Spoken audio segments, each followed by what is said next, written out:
¿Qué tal? Una noche más nos reunimos aquí en esta particular vista y panorámica que tenemos de la ciudad de Sevilla para hablar hoy de un libro recién publicado de mi autoría que se llama Sevilla desconocida y curiosa. Y que para mí ha sido, bueno, pues un inmenso placer escribir algo así porque se trataba de descubrir Sevilla, redescubrir Sevilla.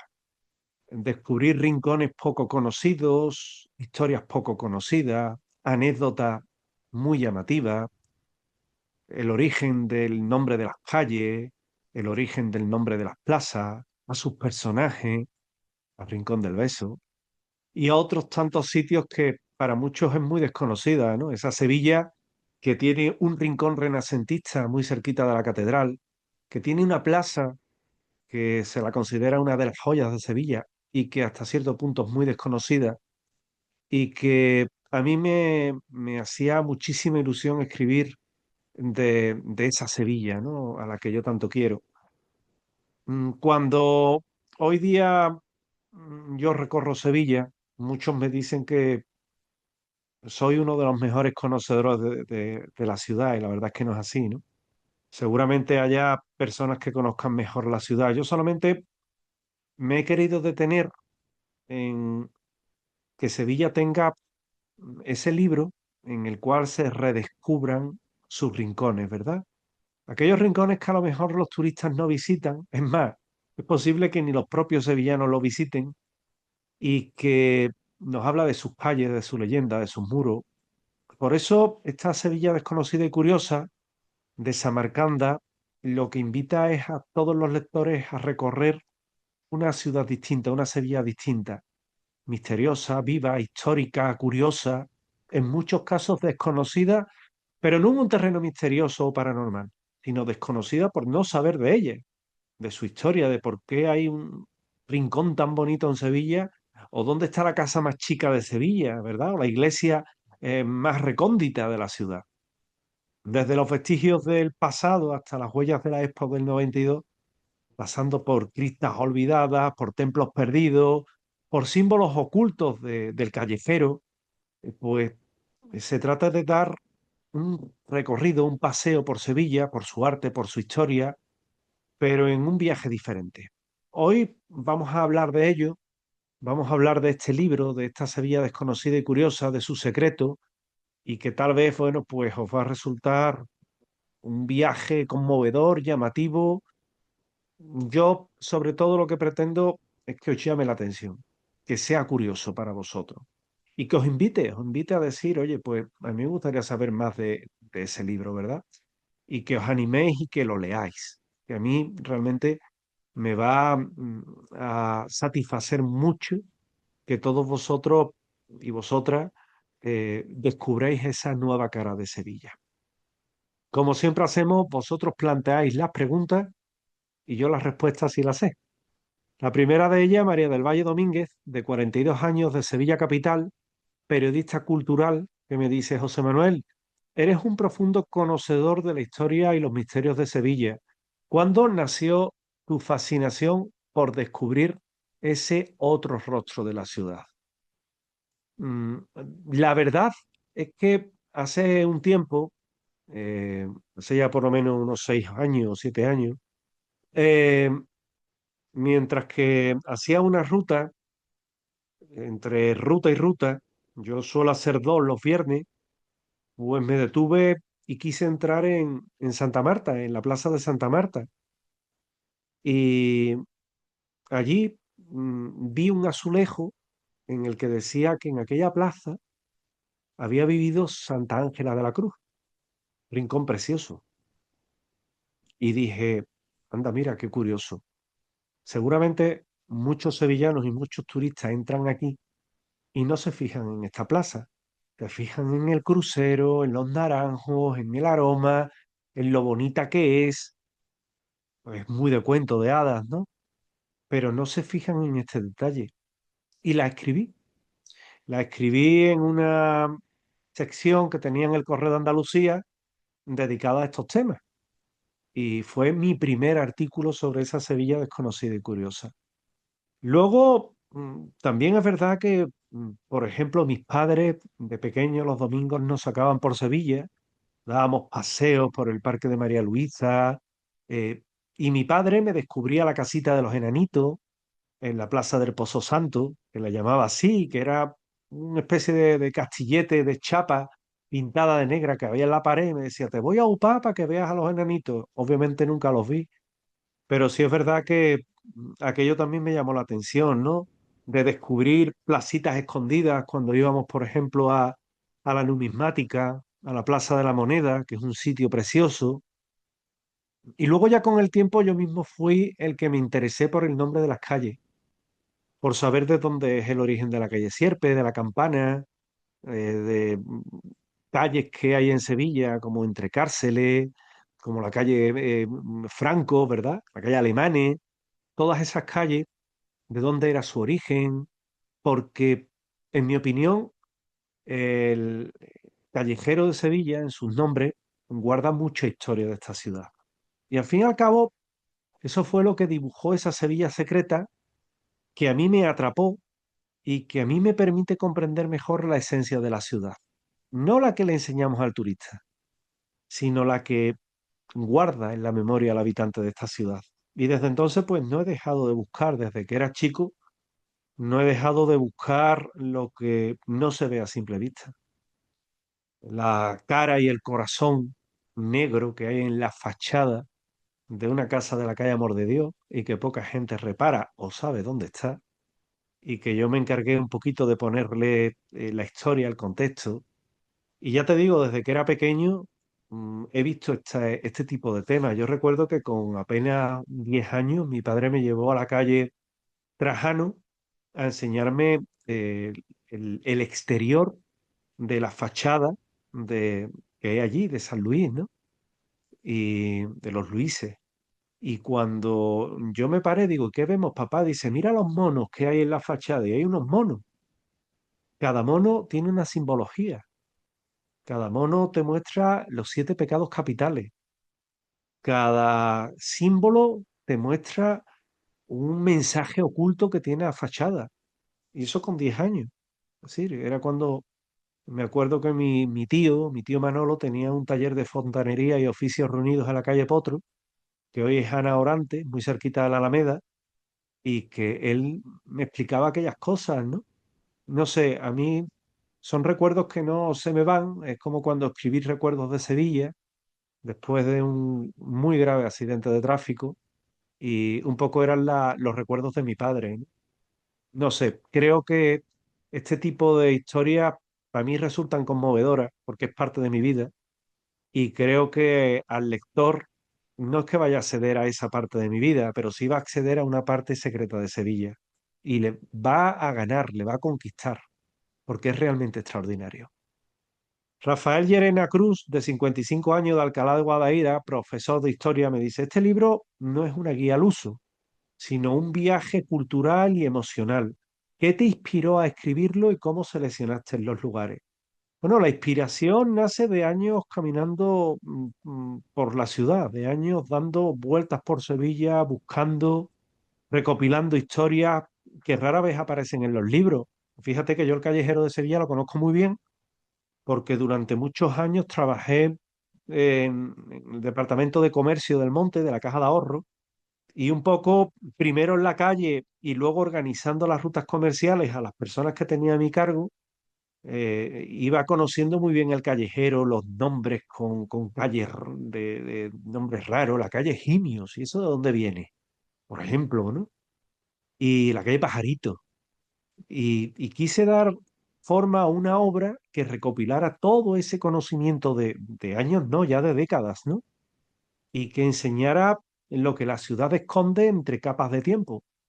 Elegí lugares muy variados, desde la Plaza del Pan, con sus nombres, la cripta de la calle San Luis, pasando por ficus centenarios que hay en Sevilla y algunos que ya hemos perdido, el callejero antiguo de Sevilla, la Sevilla visigoda. Mi criterio ahí está claro, ¿no? Incluir rincones que expliquen la ciudad desde lo oculto, desde lo curioso, desde lo desconocido, pero desde lo desconocido por la ignorancia, no por el misterio. Y creo que este libro lo logra. Isabel Romera de la Vega, 33 años, de dos hermanas, investigadora de patrimonio, que me pregunta cómo equilibras la mirada del investigador histórico con la del narrador que busca atraparnos. Bueno, es un equilibrio natural, ¿eh?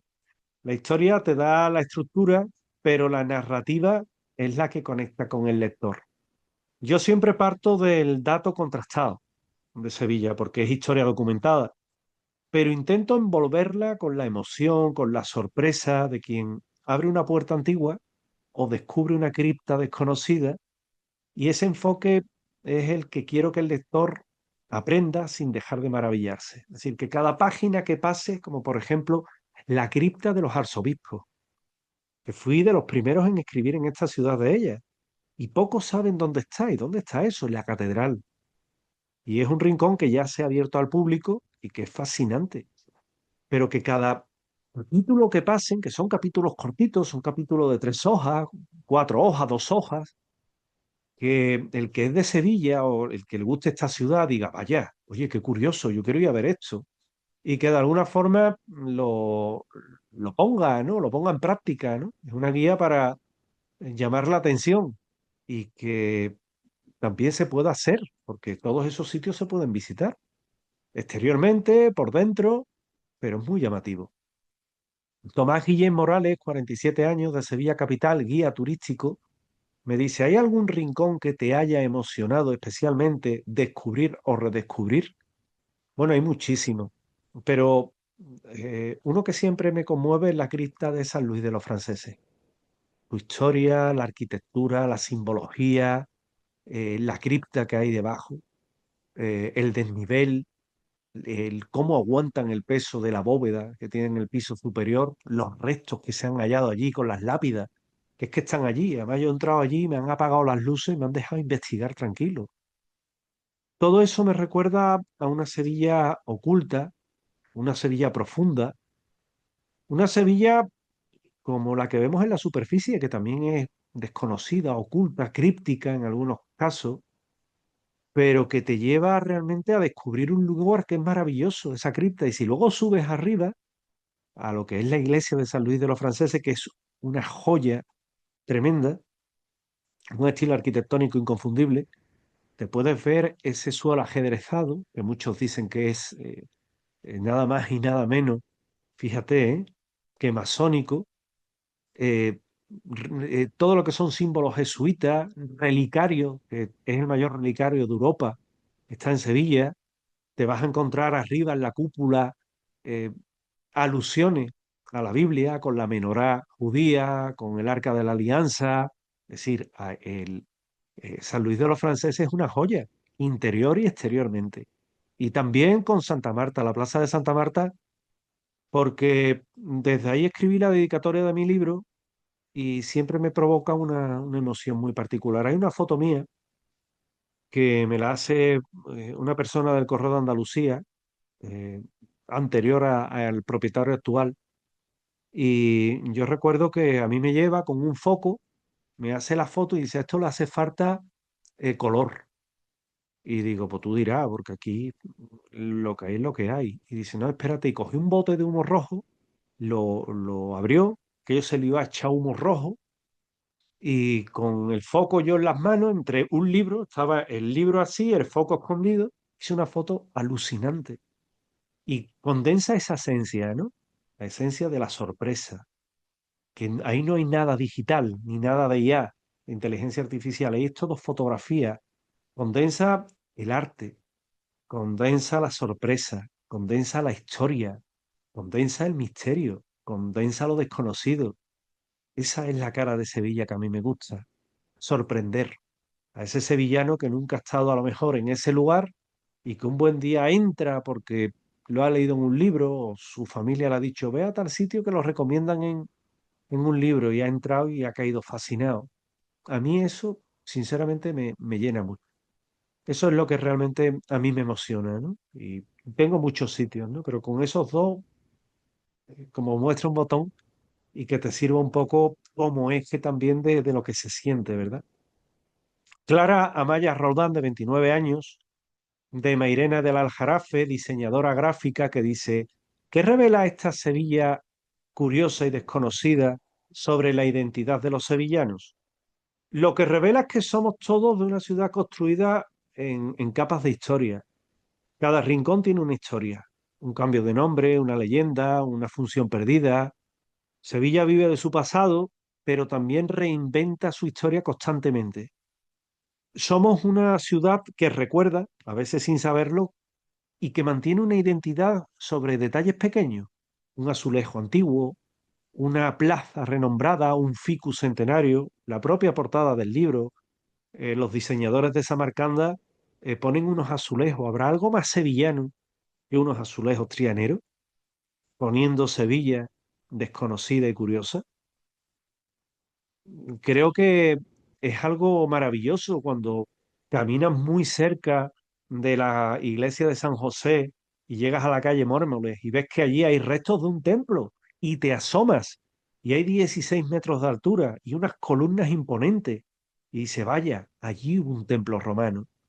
Y el nivel que hay desde tu posición al suelo, lo que te está diciendo que es, lo que te está diciendo es que todo eso, todas esas capas, casi 16 metros, es lo que ha cubierto precisamente la Sevilla histórica. Las mismas columnas que hoy están en la Alameda de Hércules son sacadas de allí. Y a mí esas cosas son las que me gusta contar en el libro. El descubrir esa Sevilla que a lo mejor, bueno, pues muchas personas no han tenido esa probabilidad. ¿Y por qué no darle esa voz, verdad? Esa es la Sevilla que os vais a encontrar. Aunque a mí se me identifica con el misterio, no es un libro de misterio, ni es un libro sobre fenómenos paranormales. Es un libro para descubrir rincones secretos de la ciudad de Sevilla y saber de su historia y ver la foto. Es un libro muy completo. Me ha llevado muchos años, mucho tiempo, pero ahí está, ¿no? Fernando Olmedo Salas, de 61 años, de Carmona, escritor aficionado, me dice, ¿qué tiene Sevilla que sigue inspirando como en tiempos de Bécquer? Tiene atmósfera, sobre todo. Tiene esa mezcla de belleza, de melancolía, de misterio, que cautiva a quien la recorre. Caminar por la noche por el barrio de Santa Cruz. Bueno, eso Bécquer lo encontraría hoy como uno de los escenarios de sus libros. Como encontraría un escenario de su libro, ir caminando por el Paseo de Colón y detenerse a ver el puente de Triana iluminado, las callejuelas del barrio de Santa Cruz, de farola en farola, encendida, iluminando levemente, por ejemplo, el Callejón del Agua, eh, caminar por el Parque de María Luisa y encontrarte con el monumento a Becker. ¿Habrá algo más bonito que el monumento a Becker? ¿Sabéis lo que significa ese monumento a Becker? Tres jóvenes en diferentes posiciones con el busto de Becker, un angelito y un ángel herido. Pues son las tres fases del amor. El amor que llega, el amor que se va y el amor deseado. Con un cupido en bronce, eso es mármol blanco. Con un cupido en bronce que lo que te indica es que el amor es ciego. Cualquiera puede caer enamorado en cualquier momento. Con un ángel herido en la otra parte, en la que menos se ve, que también te dice que es algo tan significativo como que el amor duele. ¿Quién no ha sufrido del desamor? Y muy cerquita hay un mueblecito en alabastro donde se pueden coger poemas que le dejan allí las personas en diferentes idiomas. Y te conmueve, eso conmueve. Y eso es un canto a la eternidad y al amor, a uno de los sentimientos más puros que hay, más noble. Y a mí me encanta sentarme allí y simplemente mirar. Hay muchos gatos. Mm, para mí es algo bastante especial porque cuando hay arte, hay historia y le metes el acompañante felino, pues para mí es uno de esos lugares que te invita, ¿no? Si Becker se paseara por esa Sevilla, él ya se paseó, pero era otra Sevilla. Caería nuevamente rendido porque Sevilla es una de las ciudades más bonitas del mundo. Yo he viajado mucho, lo sabéis, He estado en ciudades que son preciosas. He estado en Roma, que me encanta, así poniendo un ranking de ciudades bonitas. En Roma, he estado en Praga, he estado en Berlín, he estado en París, en muchas ciudades. Pero Sevilla mantiene esa poesía inherente que enamoró a Becker y que sigue impregnando cada esquina, cada rincón de esta ciudad. Una ciudad maravillosa. Soy un enamorado de Sevilla. Lucía Ortega Bueno, 24 años, Sevilla capital, estudiante de historia. ¿Cuál es el nombre de calle con la historia más sorprendente? Bueno, hay muchos, muchos, pero hay calles, por ejemplo, la calle de la Teta, hoy que es la calle Espada, que su nombre venía de una pieza de mármol en forma de pecho, o la calle Franco, que no viene de los franceses, sino de las franquicias que concedió Fernando III, el Santo. Aunque también es cierto bueno, que se dice que era por los franceses que vinieron con él, igual que la calle Alemane, ¿verdad? Que eran los teutones, o la calle de la Venera, que marcó, que además veis una placa en el suelo que pone kilómetro cero, porque aquello marcó el centro geográfico de la ciudad en aquella época y que era una ventana al pasado, porque muy cerquita tenéis el Antiquarium, que era uno de los centros industriales donde se hacía el garum romano en Sevilla. Tenéis la calle Entre Cárceles, que mediante un pasaje subterráneo que poca gente conoce, yo sí lo conozco, un túnel, unía la cárcel real con la cárcel permanente, que hoy es el edificio de la cárcel real de Sevilla, de que hoy es Cajasol, con la parte de la Fundación Cajasol, que está en Plaza de San Francisco.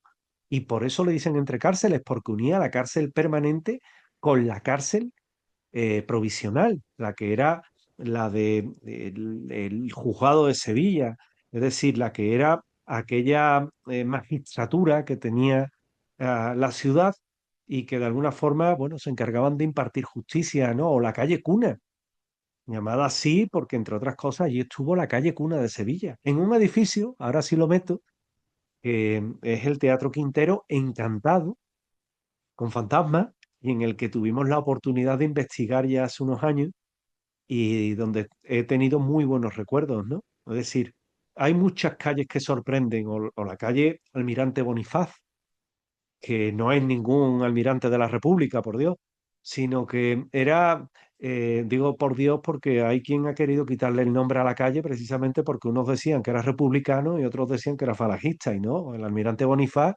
fue el que entra en Sevilla, el que conquista Sevilla por el río y San Fernando por tierra, que era un paso vital, dominar el río, y él con madera de los montes cántabros, con un barco reforzado, logra romper las cadenas que había tendidas en el agua, en el Guadalquivir, en la dársena, y que si en un momento dado entrabas por ahí, prácticamente la quilla del barco la cortaba la cadena como si fuera mantequilla, ¿no? Bueno, pues todas esas calles, es bonito saber la historia, es bonito saber quién era cada uno. ¿Por qué la calle Sierpe?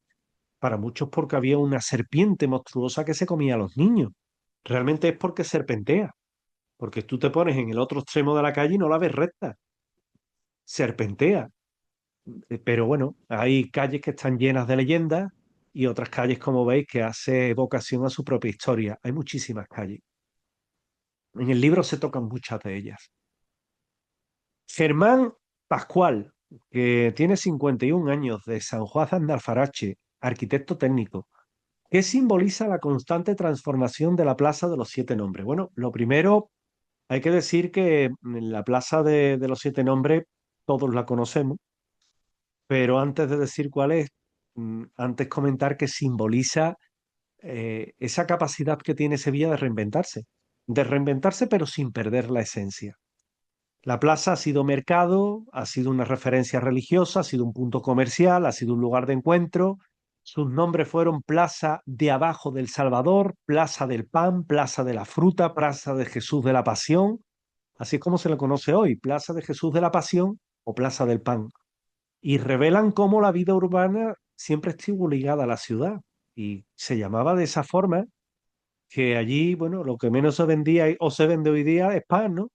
Pero aunque la Plaza del Pan oficialmente no se llama así, la memoria popular quiere llamarla así. Así que, Plaza del Pan, la Plaza de los Siete Nombres, en el libro vienen todos sus nombres, voy a dejar que lo descubráis, pero que cerca, por ejemplo, tenéis la calle Córdoba, tenéis la calle Lagar, donde desemboca en ese edificio encantado que era el antiguo almacén Vilima, y si sigues caminando vas a dar con la calle Puente y Pellón, que acaba desembocando a las Setas de la Encarnación, es decir, acabas desembocando a uno de los monumentos más polémicos en su día, pero que hoy es imprescindible en la ciudad, el Metropol, que es una obra de arte, es una joya, y que a mí, bueno, pues dentro de la modernidad me gusta. Hay quien dice, no, es que no pega con el centro histórico de Sevilla. Mire usted, para que hubieran cuatro chapas que tapaba un solar, prefiero que haya un edificio que en su interior guarda un escenario acristalado sobre los antiguos restos romanos y que se pueden disfrutar y que encima lo que tienes es un magnífico mirador que le ha dado también un nuevo enfoque a Sevilla. Para mí todo eso es maravilloso. Rocío Benavente Torres, 38 años, restauradora de Écija, que me dice, eh, ¿qué sentiste al entrar en la cripta de San Luis? Me ha gustado, ¿eh? Bueno, sentí que estaba entrando en una cápsula del tiempo. Ese espacio subterráneo con su bóveda rebajada, su construcción usando la propia tierra como cimbra y los restos óseos que se han hallado allí, que como he dicho, allí es que hay lápidas, y te obliga a contemplar el pasado con muchísimo respeto. Es un lugar que mezcla arquitectura, misterio, historia, emoción. Yo cuando he llegado allí me han conocido y son días con poca gente, me han dicho, José Manuel, ¿vas a la cripta? Sí. Espérate, no hay nadie. Vamos a hacer que no entre nadie. ¿Quieres estar 10 minutillos solo? Vale, te apagamos las luces. Bueno, y he estado allí y he estado muy bien. Y hay fotografías mías y vídeos míos allí abajo haciendo pruebas y demás. Guardo muy buena relación con la gente de Patrimonio de Sevilla, con la gente de la Junta de Andalucía, esté quien esté en el poder. Yo no hablo de política, yo hablo de arte, hablo de historia y guardo muy buena relación con la mayoría de los guías de Sevilla, porque bueno, ellos hacen su labor, yo no me meto en su trabajo y ellos tampoco se meten en el mío, ¿saben? Hay un respeto mutuo, saben que de misterio sé bastante, de leyenda sé bastante y siempre nos tenemos como referencias, ¿no? Entonces hay un intercambio de información recíproco y cuando entro en la cripta de San Luis de los Franceses o en la iglesia, ¿eh? Que la iglesia también me encanta, pararme allí, ver cada santo, cada figura, lo que hizo cada uno, los relicarios, aquellos maravillosos, otro mundo. Yo os recomiendo esa visita. Alejandro Ruiz Morales, 44 años, de Sevilla Capital, fotógrafo. ¿Qué representa el cementerio de los Curros para ti y para la Sevilla actual? Bueno, representa la memoria más reciente de Sevilla, de la Expo del 92. Es un recuerdo físico, así también emocional, sentimental, de la Expo como un acontecimiento que cambió para siempre la ciudad. Por aquel entonces ponían unos balancines mecánicos que le echabas una moneda y balanceaba al niño, ¿no? Y cuando acabó la Expo, aquello se veía casi obsoleto y se retiraron todos y nadie sabía dónde estaban. Hasta que un día en Alcalá me dijeron dónde estaba y fui a verlo. Y estaban todas o casi todas las figuras juntas, allí sonriendo con sus crestas de color arcoíris. Y cuando uno está allí, se reencuentra con una Sevilla que quiso mirar al futuro y que miró al futuro, y una Sevilla que también mira con nostalgia a ese tiempo, pero que también es historia contemporánea. Todo eso representa ese cementerio de los Curros. Y como me has sacado el tema del cementerio, pues también te quiero llevar a San Fernando, el cementerio de San Fernando. A mí los cementerios no me gustan especialmente por una cuestión emocional, pero yo reconozco que en el cementerio de Sevilla hay mucho arte.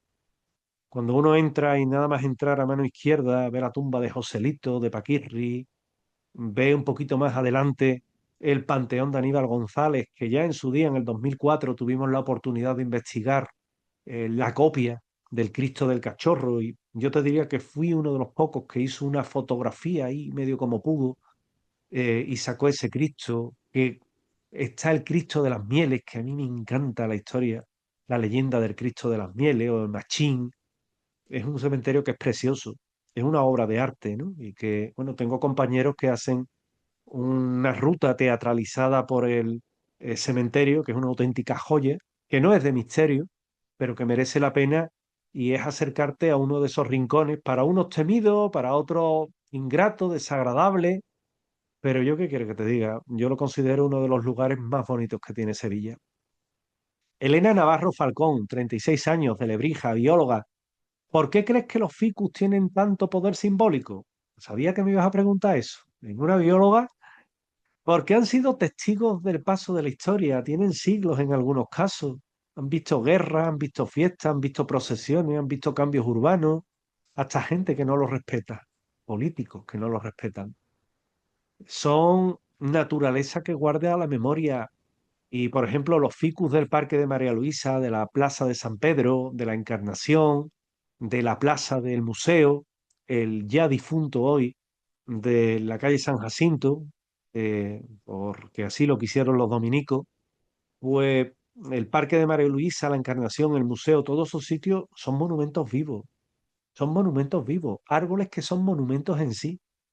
Y cuando uno cae o enferma, sinceramente yo pienso que Sevilla pierde una parte de su ciudad, pierde una parte importante de su historia. Tenemos que respetar a esos ficus. Son los abuelos centenarios de una Sevilla que ninguno de nosotros ha visto, pero ellos sí son testigos. Por eso son tan importantes esos árboles. Jesús Ortega, 59 años, Utrera, ingeniero. ¿Por qué incluir el puente del quinto centenario junto a monumentos tan antiguos? Bueno, lo primero que te tengo que decir es que la historia está llena de malentendidos. Por ejemplo, su nombre no es puente del quinto centenario, es puente del centenario. Y es parte de Sevilla. Sí, es una obra moderna, representa la modernidad, pero también lo antiguo, ¿no? Porque Sevilla se transformó con el 92 y se sigue transformando hoy. Entonces, hacerle ese guiño y explicar de dónde viene su nombre. Y explicar que no es el puente del quinto centenario, sino el puente del centenario. No se celebra con su nombre el quinto centenario del descubrimiento de América. Patricia Reina Bizuete, 41 años, Sevilla capital, gestora, me dice, ¿por qué recuperar edificios desaparecidos como el Teatro San Fernando? Bueno, el Teatro San Fernando no se va a poder recuperar porque estaba en la calle Tetuán y la calle Tetuán, bueno, pues ya en su lugar está el Stradivarius y demás, es una mole, ¿no?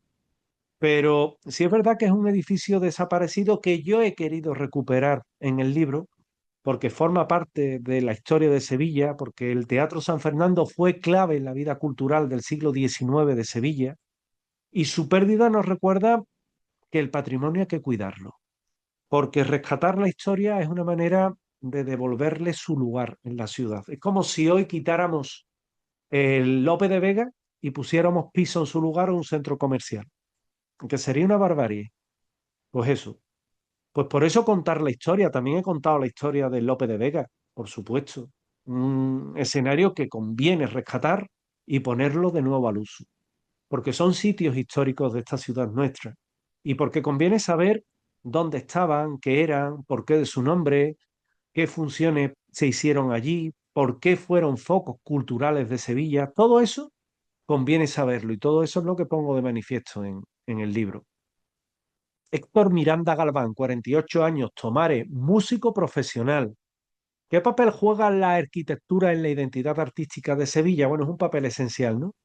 Porque, por ejemplo, el Teatro Lope de Vega, el Casino de la Exposición, que se le llamaba, o la antigua arquitectura industrial de la Cartuja, o la fábrica de tabaco y el rectorado de la Universidad de Sevilla, demostraron que Sevilla sabe combinar modernidad con tradición, del neoclásico al barroco, ¿no? Y al revés. Y la arquitectura da marco al arte y lo acoge y lo impulsa y lo transforma. Y eso hace que sea particularmente interesante. Por eso la arquitectura es muy importante. ¿Cuántos guiños simbólicos hay en la arquitectura de Sevilla? ¿Cuánta simbología oculta nos vamos a encontrar en la fachada del Ayuntamiento de Sevilla? ¿Cuántos guiños también nos hacen determinados frontones de casas que hay en Sevilla o en el Ateneo, por ejemplo? ¿verdad? O los escudos heráldicos ya casi perdidos y algunos que todavía se mantienen. Es simbología pura y dura, algunos enmarcados en lo más vetusto y otros un guiño en la modernidad, como ese coche, el único coche que va en contramano por la calle Tetuán. Y todo el mundo se pone a buscar un coche. Es un azulejo, el del Studebaker, que es un azulejo histórico de una relojería que cada vez que se estropea se arregla porque es parte de nuestra historia, es parte de nuestra identidad. Y por eso conviene, por eso, claro, que la arquitectura juega un papel básico, vital. Es una ciudad que está creciendo, que está cambiando en estilos, que hay barrios modernos, que hay edificios modernos. Muchos decían la Torre Pelli, la Torre Sevilla, eso es un engendro. Hoy ya nos hemos acostumbrado. Y Sevilla tiene su rascacielos moderno, la Torre Pelli, y su rascacielos eterno, que es la Giralda. Marta Salguero Pineda, 31 años de La Rinconada, historiadora de arte. ¿Es Sevilla una ciudad que siempre ha sabido integrar sus herencias diversas? Bueno, sin duda, porque por ejemplo la Puerta de Córdoba es el mejor ejemplo, ¿no? Es una estructura almohade que luego se convirtió en capilla cristiana y más tarde en parte de la iglesia de San Hermenegildo con todo lo que tiene que ver ese lugar con San Hermenegildo, ¿no? La supuesta tortura y demás. Y bueno, y las guerras, ¿no? Visigodas con su padre, Leovigildo. Sevilla es un cruce de cultura que no solo conviven, sino que también se han enriquecido unas a otras. Y que, bueno, de alguna forma, en todo esto hay que tener en cuenta la tolerancia que ha tenido nuestra tierra hacia esas culturas. Y por desgracia, hoy día mm, lo vemos, ¿no? Hay una gran intolerancia en general en nuestra sociedad, ¿no? Bueno, pues que Sevilla sea un poco ese faro que ha sabido integrar esa herencia, ¿no? Donde te puedes ver atributos, por ejemplo, de arcos de herradura con una iglesia cristiana. ¿Y por qué no? También lo tenemos ahí en las antiguas galerías, en las antiguas naves del Patio de los Naranjos y en las antiguas naves de la biblioteca colombina, ¿no? Que eran parte de la antigua Gran Mezquita de Sevilla y combina perfectamente los elementos.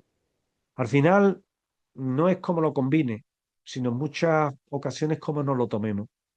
Antonio Barragán Ledesma, 57 años, Coria del Río, periodista, que me dice, ¿cuál fue el descubrimiento más insólito durante tu investigación? Bueno, realmente me voy a quedar, por ejemplo, con la Sevilla subterránea, que tuve la oportunidad de recorrer, partiendo desde un hotel cerquita al Palacio Arzobispal y donde salíamos a una serie de patios en muy buen estado, porque aquello no está ir pisando losas llenas de barro, sino son paredes encaladas, pero subterráneas, suelo perfecto, iluminación, es decir, una Sevilla subterránea habilitada y maravillosa. Con eso me quedo con los símbolos templarios en Sevilla, que todavía hay que aguantar algunos que dicen, no, Sevilla no tiene símbolos templarios, ¿no? ¿Qué va? Es muy fácil hablar desde fuera de Sevilla y no saber lo que tenemos en Sevilla, ¿no? Pero hay muchísimos, hasta un barrio entero dedicado a los templarios, ¿no? Como es San Bernardo, los jamanes olvidados, la tumba sefardí que hay en un aparcamiento de Sevilla, como los Jardines de Murillo, que está muy cerquita a lo que era el Prado de Pantaperro y donde estaba el cementerio antiguo sefardí. Es decir, Sevilla es un museo vivo donde siempre aparece algo inesperado. Y yo, a lo largo de todos estos años, pues me he ido encargando de descubrirlo y de escribir de ello, que esto no es solo la investigación del libro, reitero, esto viene de 15, 20 años atrás y escribiendo pildoritas que luego tuvieron una mayor continuidad a raíz de una serie de artículos en el Correo de Andalucía y luego posteriormente con un libro. Y entre tanto, desde el año 2010 hasta aquí, de rutas guiadas por Sevilla explicándote muchas de esas curiosidades. Una última pregunta, que en este caso se la va a llevar Nerea Cobos Higueras, de 28 años, de Sevilla Capital, estudiante de biblioteconomía, que dice, ¿qué esperas que sientan los lectores al terminar el libro? Curiosidad, pero que vean la ciudad con otros ojos, que se sorprendan, que se pregunten, que sientan orgullo de nuestra historia y de nuestra ciudad, que la cuiden, que sientan, reitero, curiosidad por descubrirla, que quieran y les apetezca caminar por esa Sevilla en la cual a lo largo de casi 400 páginas le comento de sus lugares secretos, que la mimen, que no la olviden, que no la descuiden, y sobre todo que cuando salgan a la calle tengan el impulso de descubrir su propia Sevilla, porque no hay una ciudad que tenga tanto que darte, por lo menos al sevillano, que Sevilla. Que nuestras nuevas generaciones quieran sentir ese impulso de descubrir Sevilla. Merece mucho la pena. Y tras todo esto, solo me resta despedirme. Después de escribir un libro así, Sevilla desconocida y oculta, Sevilla desconocida y curiosa, me traiciona el subconsciente, Sevilla desconocida y curiosa, uno comprende que Sevilla no se recorre solo con los pies, sino con la mirada del alma. Es un libro que es una invitación a perderse, a escuchar lo que los muros nos tienen que decir, a entender que la belleza no siempre está en lo evidente. Hay que mirar un poquito más.